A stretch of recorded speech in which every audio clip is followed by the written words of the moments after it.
Arı gibi çiçekleri dolaştım, geleceğe beyaz sayfalar açtım.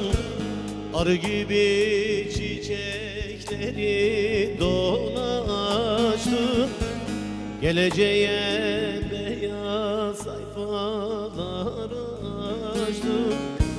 Güneş olup her yere ışık saçtım, denizim mahirim güzelim. Güneş olup her yere ışık saçtım, denizim mahirim İbrahim.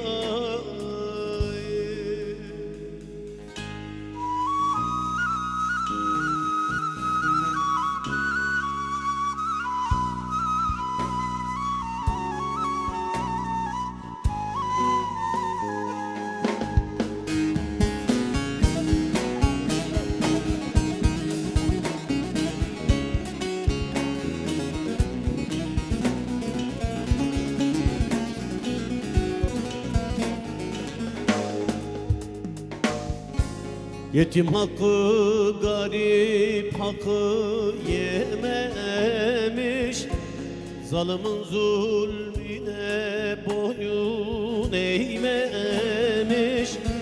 Yetim hakkı, garip hakkı yememiş, zalimin zulmüne boyun eğmemiş.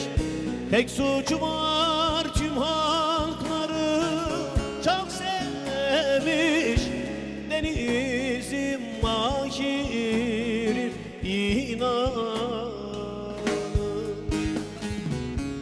Tek suçu var, tüm halkları çok sevmiş, denizim mahirim İbrahim.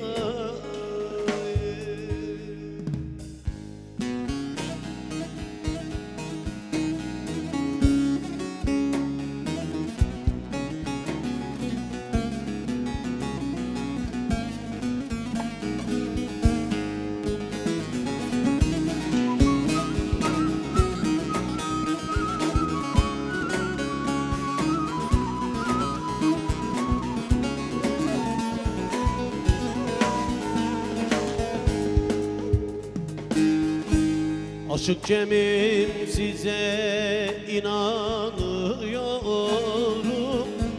yerde gökte her yerde arıyorum.